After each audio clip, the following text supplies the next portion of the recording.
Hello, and today we're going to be talking about the hearing test. This is a physiology practical of assessment of hearing. Hearing test.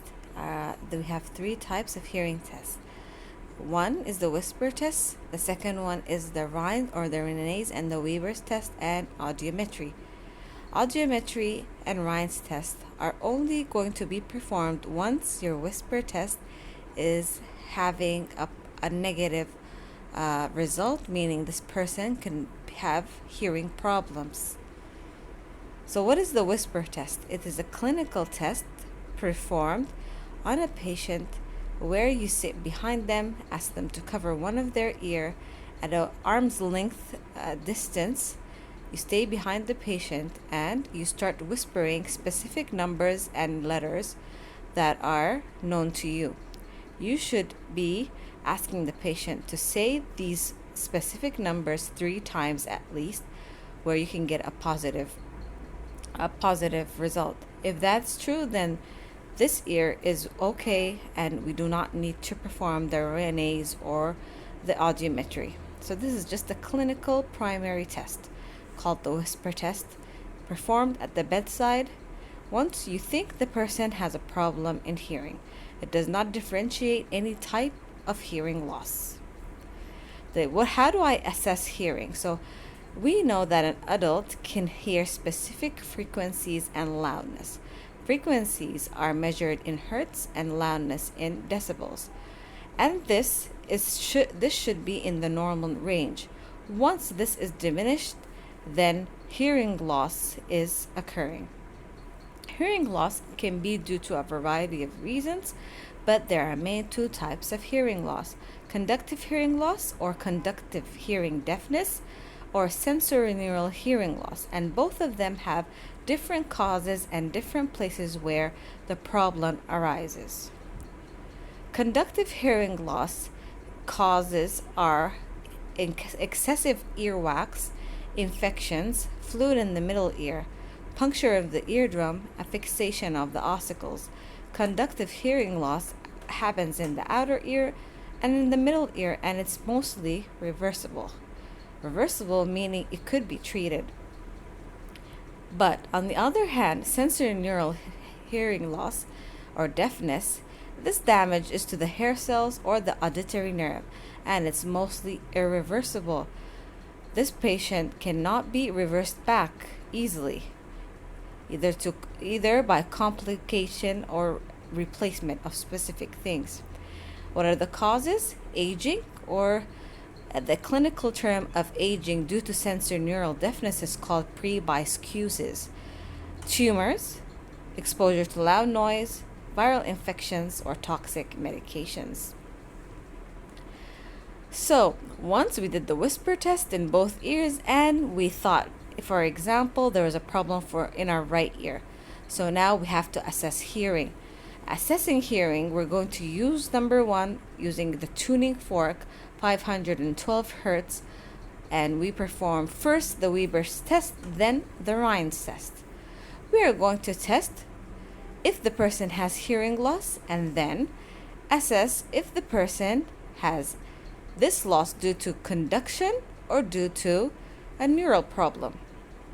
So, and in rare cases, you can find a patient having conduction problem and a bone conduction problem and a neural problem. So this is called mixed deafness. This is how you perform the rinnes test. And like I said, this is the second test to be performed. We are not performing the rinnes test first. The rinnes test is going to be performed second. The first test is the Weber's test. The Weber's test, using a tuning fork, we place the tuning fork that has a 512 hertz vibration wise. We take the end of the tuning fork, put it in the middle of the head to the bone with the vertex, and we ask the patient to tell us the hearing capability in his both ears. The answer should be equal hearing on both ears. After this test, that is a normal test. But if the patient said there is less hearing and more hearing in one of the ears, then this is a problem. Still, we don't know if it's conductive hearing loss or if it's sensorineural hearing loss. Example, let's say the patient couldn't hear in his right ear, and you performed the whisper test, and the whisper test was negative in his right ear. When you did the Weber's test, this patient also said cannot hear well in his right ear. This is going with a conductive problem or a sensorineural problem. This is going to be a sensorineural problem because in sensorineural loss, the pathological problem will deviate the hearing away from the hearing problem. But in conductive hearing loss, the patient will say, I hear more in my affected ear.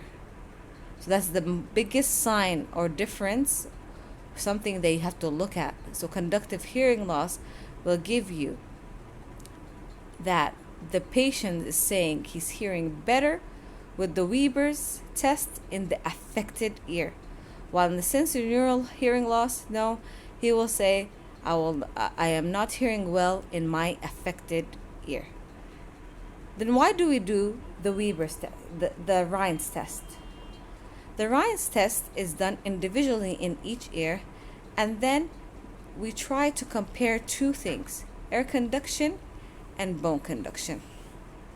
Air conduction is placing the, let me see if I can show you with a pointer right here, yes. By placing the tuning fork after you vibrate it, hold it away 1 centimeter from the ear. This is called air conduction through the ear. Or I can place the tuning fork behind the ear through the mastoid process behind the ear, and this is testing bone conduction. So here we're testing bone conduction, here we're testing air conduction. What are we doing first? We're doing first the bone conduction. What's the second? We're doing the air conduction. On the same stroke of vibration that you used only once. Okay, so we stroke, we started, say the right ear, the same person that we said he has a pathological problem in his right ear, and he showed us that the problem was he can't hear the vibrations of the Weber test away. So it's going with a sensorineural problem till now, but still we want to make sure with the rinnes test.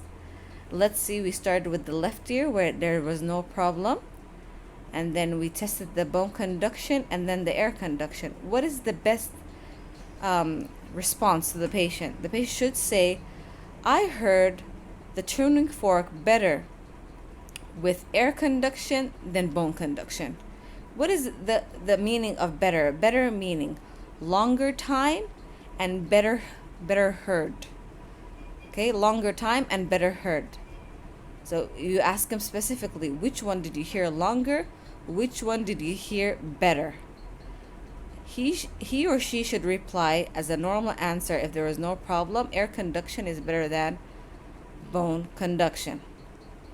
So when we went to the right ear, let's just say, for example, still the same patient where we have the problem is in our right ear. We assess the bone conduction and air conduction. And we said this person, we think he or she has a what? A sensorineural problem. But the answer as well was air conduction was better than what? Bone conduction. Now you're probably confused. The answer for Renee's test in bone conduction is obvious.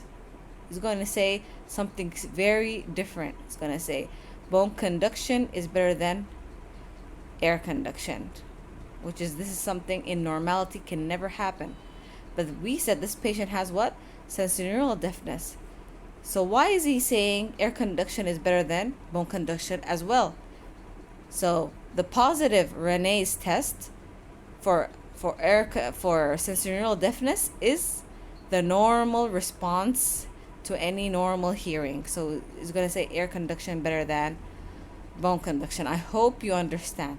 If you don't understand, please watch this video just many times, and the videos that I've sent to you in the group many times, so you can just differentiate between how to assess air conduction, sensory neural deafness, and bone conduction deafness. Okay, so we did the rinnes test, and we did the Weber's test. Here, let's just say, for example, the sensory neural deafness was confirmed using whisper test. We did the rinnes test, and the Weber's test confirmed the sensory neural deafness. And now we're going to send them to audiometry, which is something more specialized, in a closed space, more specific, and so forth. What are we going to use? We're going to use an audiometer, headphones, okay, and a piece of paper where this is going to be interpreted, and this piece of paper is called an audiogram in a closed space.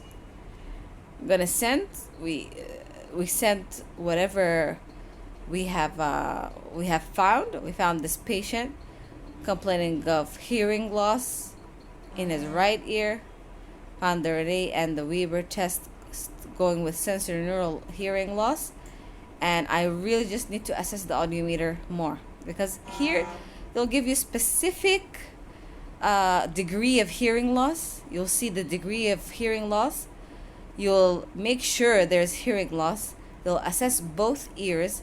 They will assess air conduction, and they'll assess bone conduction as well. So audiometry is the best test to do to any patient who has hearing loss. Okay, so this is how an audiogram looks like. An audiogram is the piece of paper that will result from a patient having done the audiometry. This piece of paper has two axes. Let's get this again. This axis is the frequency axis, and this is in hertz. And this axis is the decibel or the loudness. What do you think is going to happen?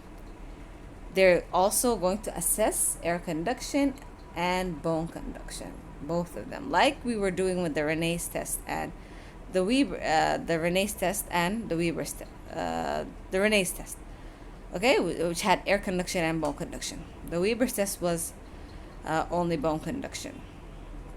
Okay, so the air conduction and bone conduction is then assessed. How do I assess the air conduction? Through the headphones. The bone conduction is like this little metal over the headphones that will vibrate. It will vibrate. Okay, so once I'll be testing bone conduction, once I'll be testing air conduction by the headphones. And who's testing? This is a qualified technician in a very quiet room, asking the patient and performing vibrations and performing sounds. Of course, all the way through the x-axis, then this is going to be increase in frequency, and the y-axis, this is going to be decrease. This is going to be decrease in volume. So what is the ideal? I want my patient to be between 0 and 20 decibels, meaning the volume, a very low volume with a very high frequency, so I can say this is normal hearing. Each audiogram is going to be specific for each ear. For each ear, I'm going to test air conduction and bone conduction. They should be in tune. They should be together. They should be close together in their wavelengths every time I go through the frequencies and decrease in loudness. They should be in a quite straight line, but it's not going to be a perfect straight line, but just between the 20 decibels, not to go beyond the 20 decibels. If a person just hears below this line, then this person has a hearing loss. Hearing what? Hearing loss.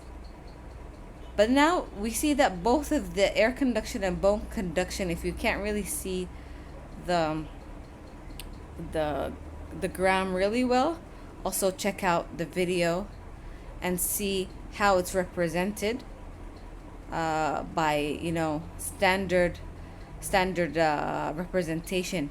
So these like circles and these triangles and whatever, they actually mean bone conduction and air conduction to a specific ear. Okay, so let's look at just an example of conducting hearing loss. What do you see that is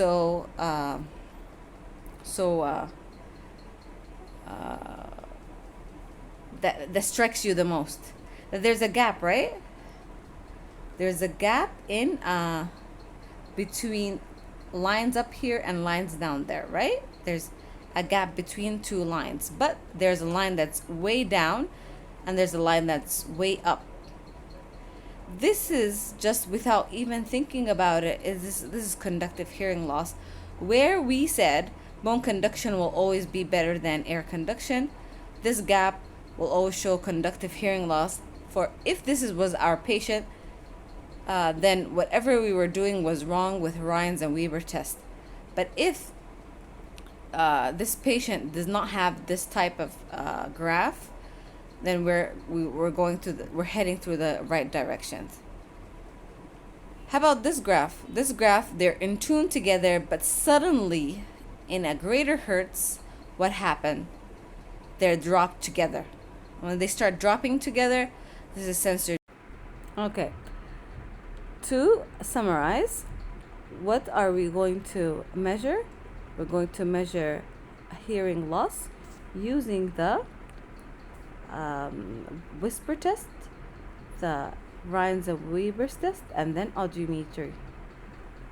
Whisper test is something basic in the clinical side, in the clinical bedside.